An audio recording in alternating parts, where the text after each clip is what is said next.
Thank you all so much for coming out. Seriously, this makes comedy easy, having an audience, people. It's great.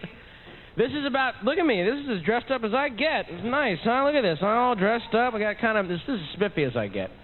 I used to dress up when I would go on stage. I would dress up, or I would try and dress cool, and then about 3 months ago, I took a long, hard look in the mirror. I realized no matter what I do and what I wear, clothes-wise, I look like a little lesbian. So what's the point of the clothing, really? Hi, how you doing? I'm a guy that looks like a dyke. Don't get in!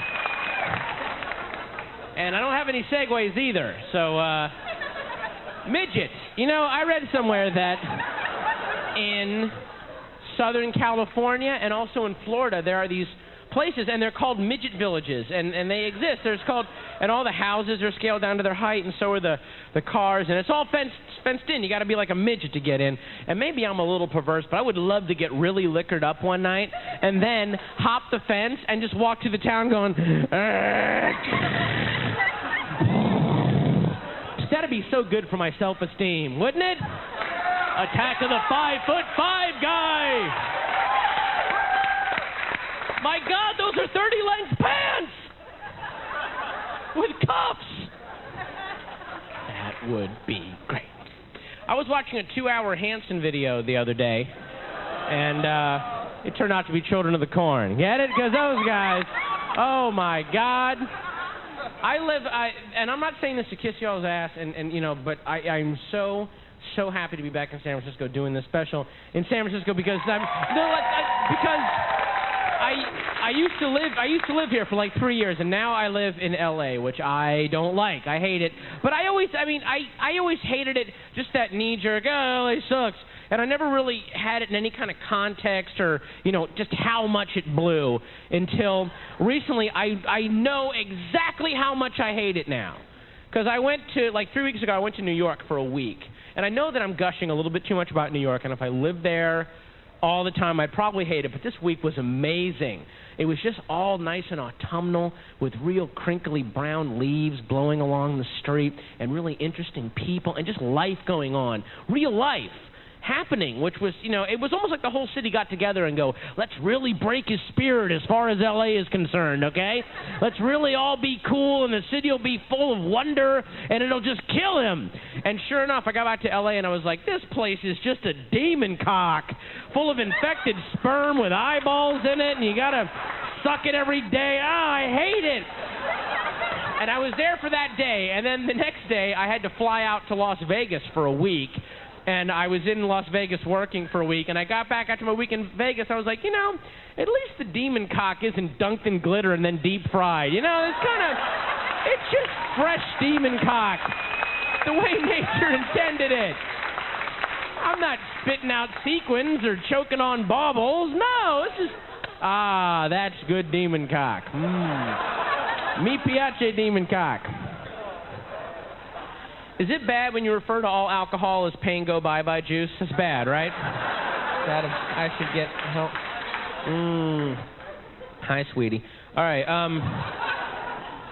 it's good to be doing stand-up, too. I used to be a writer I wrote for TV for 2 years, and this does not pay as good as TV writing. I'll tell you that right now. Being a TV writer really, really finances those weekend CD buying sprees, you know, when you come back. Look, the complete Emerson, Lake and Palmer. I don't even like them.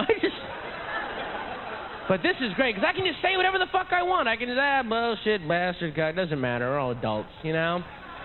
But when you write for TV, you're writing for the most paranoid motherfuckers on the planet, and they want to rip the spine and cut the balls off of everything, even before they see it, which leads to conversations like, yeah, this Adolf Hitler sketch is really funny. Could he not be anti-Semitic? And, 3 of these Klansmen need to be black. Otherwise, we're going to, there needs to be a balance. We're going to get letters. I wrote a sketch one time. This wasn't even a joke in the sketch. It was just a line where one of the characters looks at another one and goes, you know, you're acting like a moron. That was one of the lines. So the network came back with, we looked up moron in the dictionary, and that's a medical term. It means somebody with an IQ of less than 70. So maybe you could, like, change. I'm like, what, you don't want to offend morons? They're fucking morons. They don't write letters. Let's have at them. It's not going to be like he's going, I'm offended by that sketch, I'm going to write lip. Oh, shit in my pants. I was going to fire off an angry missive and my pants are choked with poo. They're choked. That is my glib retard character that I do at state fairs and dunking booths all across. Also, you know what's really tough about writing comedy for TV is the best comedy show on TV? Cops. Cops. That's the best. What's funnier than white trash under pressure? Nothing. That's the best comedy ever. And right there, that's the reason TV was invented. If TV was invented to make you feel better about yourself, then what's better than redneck failure for 30 minutes? How do you know? You could be getting ass raped by an 8-dicked walrus and look up and see cops.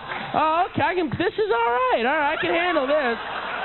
At least I'm okay, good. Because this will stop. Their lives gonna keep on going.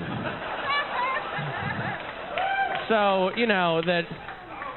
and I watch Cops so much that I'm like a Trekkie. Like, I can tell you instantly what city they're in and what's going to happen. And, this is where the guy pukes, and then the cop frisks him and stabs his finger on a hypo in his pocket, and he's all angry. That's a big thing for criminals to do, is put a hypo in your pockets when the cops frisk them. Oh, it's like a little Elmer Fudd cop trap in the pocket, for the, you screwy criminal! Oh, you crazy heroin! And if you watch Cops enough like I do, you know all the recurring motifs, all the things that they repeat over and over again on the show. One of my favorite things to watch for on Cops, you can watch for this too, this is the cop comforting the kid scene. And this happens about every 3 or 4 episodes. This is where the cops are dragging the kid's parents out of the trailer park, and the kid is just really letting go with, Apparently, a diet of Chocodiles and Cheetos really strengthens the lungs because, these kids can send it bouncing all over the tin walls of that fucking trailer. So now the cop has to do that real fatherly kneel down to the kid and try to calm him down, which is just amazing to watch because it's like, all right, you gonna stop crying, huh? Gonna be my big brave guy, huh? You gonna be my big brave guy? Well, your dad did a silly thing. You can't take a swing at the cops when they show up, no. And that's why we hit him with sticks for an hour. And he is gonna go to a magic room downtown where he's gonna sleep it off. And he's gonna come back in a better mood. There's not gonna be any more crying, huh? You're gonna be my big dry little guys, okay? All right. He's only doing that because they're filming him. If that camera wasn't there, that'd be a totally different scene. That whole scene would be, shut this fucking kid up, or I'll shoot him and put a knife in his hand. Don't fucking try me, lady, all right? The strap's off. How do you want to play it? Go. You want to go? I have to arrest him in 18 years anyways. I'll save the state a shitload of money. Come on. Then there's that scene's great. And then there's the chases. Oh, the chases. The car chases are good enough because they're fucking car chases, but then there's the foot chases. Oh, man. The foot chases are really reassuring for you, the home viewer, aren't they? Because they let you know that in real life, if you were to be chased by the cops, you could probably get away, couldn't you? You could make it. Go. You go for it. These poor guys, it's just donut batter and cold coffee slapped over a skeleton with a gun belt holding it all in. And they're chasing speed freaks, for God's sake. They're going after speedballers. These guys are gone. The big clue is the fact that the cameraman with a camera and 200 pounds of equipment is lapping the cop. He's running backwards as the cop. Come on, he's getting away. Let's go. Okay, God, Jesus. And then it's always the cop that chases the guy never catches him. It's always some other cop blocks away that hits the guy with his car or something and then gets out. Oh, were you chasing him? Oh, thank God. All right, good. Oh, all those fucking forms. All right, yeah. Good capture, team. There's still...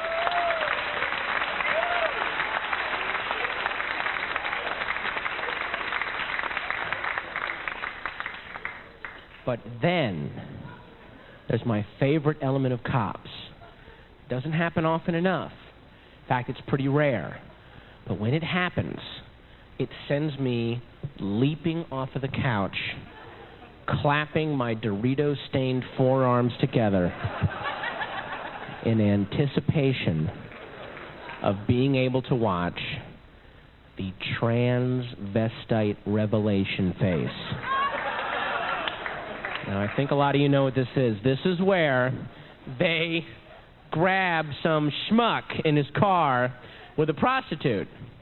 Then they put the prostitute in the back of their squad car. Then they get to tell the guy that the prostitute that he was with is another guy. Now, that has got to be like Christmas, Halloween, and your birthday all wrapped up into one. If you're a cop, that has got to be the reason for being a cop. These guys, they're playing rock, paper, scissors with each other to see who gets to break the news, you know. Paper covers rock, I'm going to shatter his psyche. Woo, here we go. If any of you out there are studying to be an actor or an actress, don't study Stanislavski or Sanford Meisner or all that method bullshit. Just watch Cops for the transvestite revelation face. And you will learn everything you need to know about contemporary American acting in 2 minutes. Because once they got that guy in the flashlights and they tell him it's just a brittle mask, the revulsion and fear and homosexual panic and self-loathing, and it's just a symphony. It's beautiful. And they torment that. Single back of the squad car over there at your... Take a look at who we got there. Who is that? Take a good look. You can't guess? That's Bud. Yeah. We grab Bud 4 or 5 nights a week. He loves this. How's that make you feel there, Mr. Slingerland? How you feel?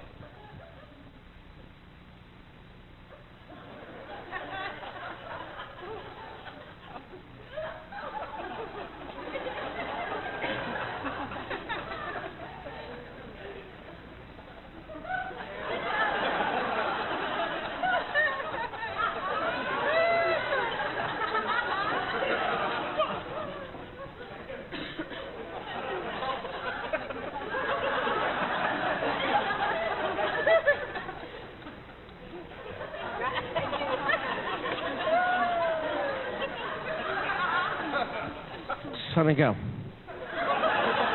That's all I got to say that one time. Let me go. Let me go. There's a guy's saliva drying on my cock, and you're going to arrest me now? Wait, you win. What do you want? You won. I have to go home, not fuck my wife, and scream into a pillow for 5 hours. You're going to put me in a squad car? What the fuck? Oh, man. That's the glory of Cops. And you know that as much as I love Cops, my favorite show on TV is Zena Warrior Princess. Oh, my God. They should just call that show the Patton Oswalt Masturbation Hour. That's really all it is. They should have a little picture of me on the bottom left-hand corner of the screen, just my head lolled back, and then a little number counting off how many times I conjugate the verb. All right, he's going for double digits. One more stick fight, and he's there. Oh, Zena, I got enough fluid for one more. God damn. Big moon-faced Amazon with a stick beating people up? What God did I please? You know what I like more than women? Pornography. Yeah. Because I can get pornography. See, what's really cool about pornography is that if you... Oh, no.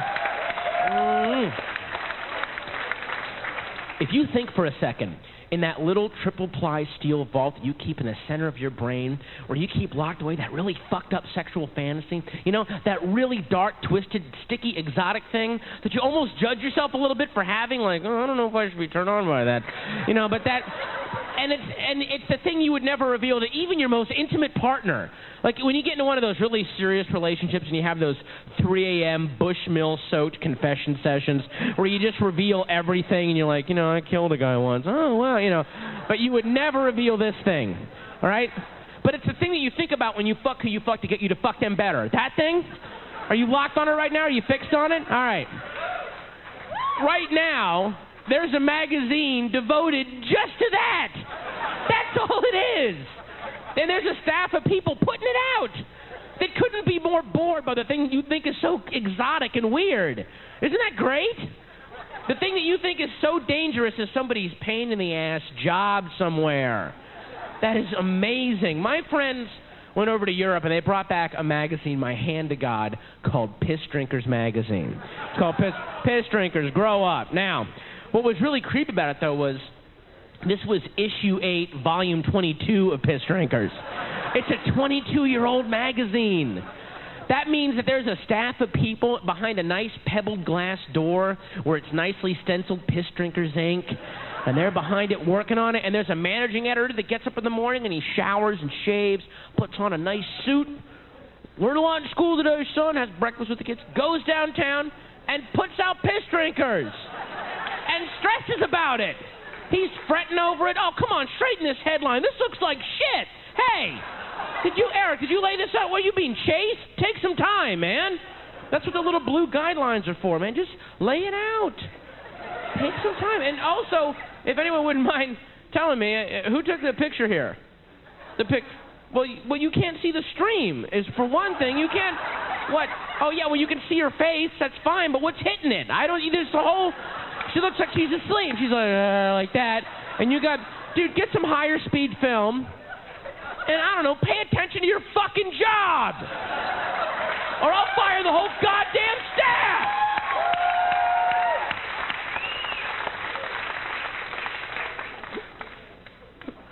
My grandfather had a dream that there could be a magazine for people who like to pee on other people, and then they get peed on themselves. And you assholes are raping his corpse. Go work at Corpse Rapers, and that's how you're going to be. Don't bring that shit in here. Get the fuck out of my office. I don't want to look at you. That goes on every day at these magazines. There's some guy, this is the worst issue of Wiffle Ball Fuckers we have ever put out. Ever. You should be ashamed to have your names on it. You fucked it up. Good job. Great. Bob, that article you wrote was irresponsible. Yeah, when people open up Wiffle Ball Fuckers, they don't expect a freak show, all right?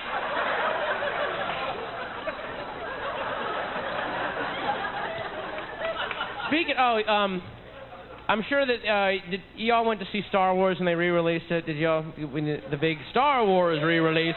That was, that movie, as far as for someone my age, that was my Kennedy assassination. That was where everyone my age knows where they were when they first saw it, and oh yeah, man, I went in and I fucking freaked out.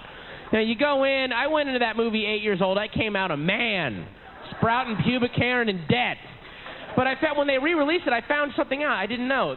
You know who almost got the part of Han Solo and just missed it at the last minute? Lost it to Harrison Ford at the last minute. Almost got it. Nick Nolte. That would have made it a 10 times better movie. Nick Nolte is my favorite actor ever.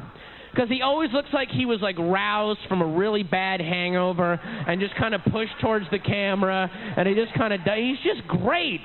He's so just present in the moment, and especially as Han Solo in a science fiction movie with his gut hanging out over the pistol belt and just not really committing to the whole idea of it. Hell, Chewbacca, go fix the goddamn hyperdrive or something. Jesus Christ. Hell, Chewbacca. Luke, that's not a goddamn space. Jesus. Fucking droids, beep, beep. Jesus, God, my head. What a great... Look for this in every Nick Nolte movie. Look for this moment. Jeez. There's always this moment when he just had it. He just had too much. Can't take it anymore. That's the classic Nick Nolte acting move. What? No matter what he's in, and I just don't know why he, who's going to play the next Superman? They've already signed him. It's Nicolas Cage. Finally, that's finally the moody, whiny Superman that we've always wanted.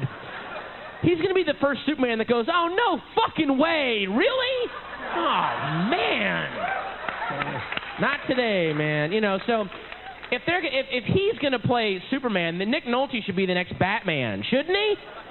That's your next Batman with his utility belt full of beer cans and cigarette packs and looks up and sees the bat signal. Ah, oh, Jesus Christ. God damn it. Ah, oh, Robin, call the cops. Ah, hell, I don't know. Alfred, don't wake me before 10. Jesus.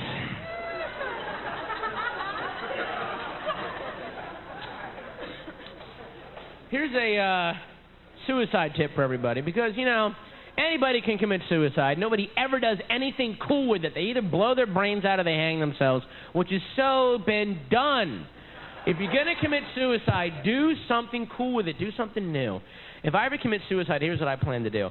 I am going to fling myself off the top of a skyscraper, but before I do, I'm going to stuff my pockets with candy and gum.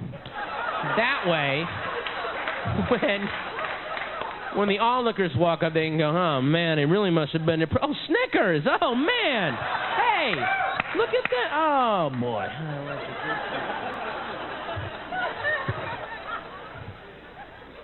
I grew up in Virginia, in the wonderful state of Virginia. And the thing, especially growing up on the East Coast, one of the things I really missed were the Tom Carvel ice cream ads that were on TV. You know what I'm talking about?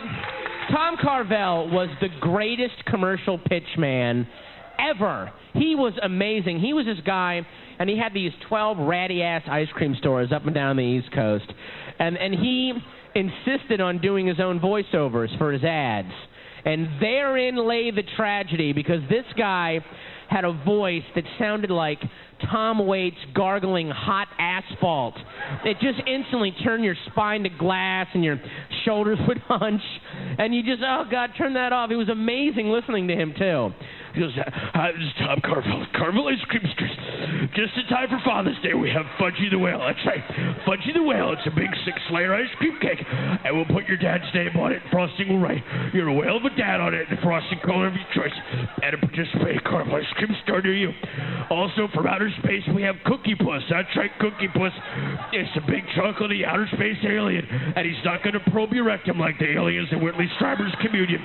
So it's safe to come on and pick up a big old Cookie Puss any holiday of the year. And you could not cut those cakes with a fucking lightsaber. Your dad would dislocate his shoulder, these ice cream cakes. Ah, you bastards! Bullet-stopping goodness from Tom Carvel for the most obscure holidays on the calendar. If only Lee Harvey Oswald had been carrying one of our ice cream cakes when they transferred him from that prison in Dallas, he'd be alive to tell us who pulled the trigger on JFK today. So pick up our new lime-flavored grassy knoll ice cream cake. That's right. It's a big grassy knoll ice cream cake. And we've got little licorice CIA men pulling the trigger on JFK as he rides by in a marchpan limousine. And just in time for the Timothy McVeigh verdict, we have our 6th-flavor ice cream rubble mess. That's right. It's a big pile of ice cream rubble, and there's little gummy bear survivors inside you can dig out with a plastic spoon. Oh, yeah. Oh, I love that hesitation. The hesitation! Yeah. You know the other thing I really like about growing up on the East Coast? Were the two guys on TV that would teach you how to paint. Remember those guys? There were two guys. There was that one big, tall, hippie guy with, like, the frizzy hair, Bob Ross, and he was, like, really mellow. He would just sit there going, all right, let's just paint some nice, happy little trees right there, man, and put them next to a happy little mound. Why don't you do that? Oh, yeah, nice, happy. He was like a human Quaalude. If you had to go to sleep at night and he was on, oh, man, bocce balls, you're going to be asleep in 10 minutes. Then there was the opposite. There was the anti-Bob Ross. Remember that guy, that little squat German guy with that white hair, and he was really intense. He was like Klaus Kinski on Crank, just so wound up and angry at him. The almighty brush that you wield, the power of God, is flowing. You will paint. You know, and he, like, Bob Ross had 8 or 9 little different sized brushes that he would use, but this guy had one brush that was wide enough to paint a barn with, man. He could do anything with it. He would go, and now we paint the Douglas fir tree. Bam! Perfect fir tree right there with the fucking trunk already in it, some branches. It was already shaded. It was terrifying. I wield the wand of Odin! And Bob Ross was really focused on you learning to paint. He wanted you to come away with a painting lesson. But William Alexander, if you learned to paint, that was incidental to him ranting about his enemies list and people that had done him wrong and this vengeance he was going to call down from Valhalla. And then as an afterthought, you would get the painting tip, which was amazing. You know, because it would just like come to him. He'd go, when I began, they told me that my method was wrong. I knew God was on my side. When I paint, my mind goes away. When I fall into a coma of blackness, then I pull myself out of the dusk latitudes of my failed life. The blood and pain has splattered onto the canvas. I am afforded a brief flickering moment of happiness. And put the... use the light brown there, with the mountainside on there, on that, on there. My third wife was a bitch! Then the change of life slammed into her like a subway train, and the vagina fall out of her skirt. She stepped on it with the golf cleat and said, "You put the poison in me." I shave her back with the rusty tuna can lid. The skin come like sheets of papyrus that I write my divorce settlement on in blood.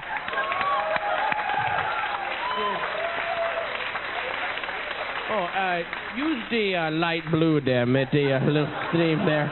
Folks, that's it. I'm Patton Oswalt. Thank you. Good night. Thanks. Thanks a lot. Thanks for coming out. Good night. Thank you.